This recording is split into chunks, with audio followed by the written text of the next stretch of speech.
Bismillahirrahmanirrahim. Assalamu alaikum dear students. Today my lecture is on rectangular rule.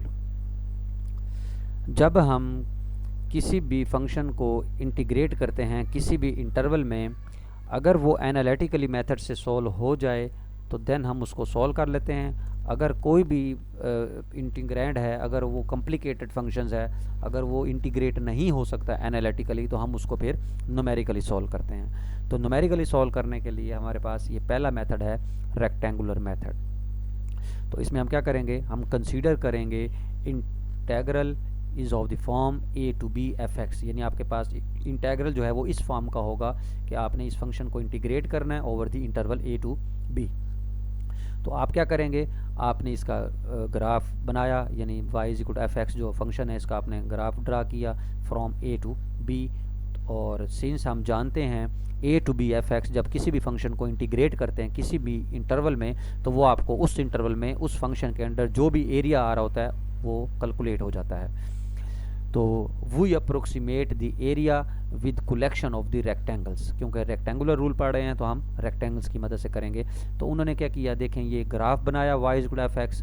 तो एक आपका point a है और दूसरा पॉइंट b है जो इंटरवल है, इसको हमने x0 कर दिया, इसको हमने x2 कर दिया।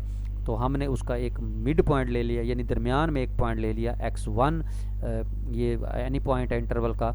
तो यहाँ से भी परपेंडिकुलर ड्रा किया, यानी इसकी ये फंक्शन वैल्यू है x0 की, ये फंक्शन वैल्यू है ab, और x2 की ये फंक्शन वैल्यू है। क्योंकि रेक्टेंगुलर रूल है तो हमने b से परपेंडिकुलर ड्रा किया इस लाइन ed के ऊपर एट c पर।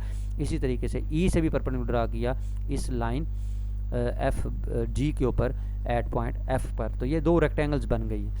तो इसका जो एरिया होगा, देखें अब एरिया अंडर द कर्व जो होगा, तो वो ये total area under the curve जो होगा वो इसके रेक्टेंगल्स के एरिया के जो है, दोनों रेक्टेंगल्स के एरिया अगर आप ले लें, इसका एरिया जमा इसका एरिया, दोनों को सम करें तो जो आपका टोटल एरिया है वो इसके एरिया से ग्रेटर है। क्यों? क्योंकि यहाँ देखें ये जो डॉटेड डॉटेड आ रहे हैं ये एरर आ रहा है। अगर जैसे पॉइंट्स में जैसे जैसे ज़्यादा लूँगा तो आपके पास ये जो एरर है ये ख़त्म हो जाएगा। तो फिलहाल हम 2 के लिए करते हैं, तो इसलिए उन्होंने एक पॉइंट लिया दरमियान में x0 और x2 के दरमियान एक पॉइंट x1 ले लिया, तो ये 2 रेक्टेंगल्स बन गई। तो इस इंटर x0 और x1 के दरमियान जो लेंथ है वो h ले ली, x1 और x2 के दरमियान जो लेंथ है वो भी h ले ली, यानी इक्वल इंटरवल्स जो हैं, इक्वल लेंथ के जो है उन्होंने 2 इंटरवल बनाए हैं। तो यही उन्होंने लिखा है, first draw 2 rectangles a b c d and d e f g by dividing AB into the 2 sub interval x0 x1 and x1 x2 of the equal length h का फार्मूला होता है b माइनस a ओवर 2। अब b h का general formula जो होता है वो होता है b minus a over n, क्योंकि n हम यहाँ 2 ले रहे हैं, n2 हमने लिया है, यानी पॉइंट्स 3 हैं, x0 x1 x2, n आपका 2 है, यानी नंबर ऑफ रेक्टेंगल जो हैं वो 2 हैं। तो इम्प्लाइज दैट आपका जो total area under the curve है वो area of rectangle A B C D जमा area of rectangle D E F G उससे ज़्यादा होगा, क्योंकि इसमें आपके पास देखें ये जो स्पेस है ये आपका एरर आ रहा है।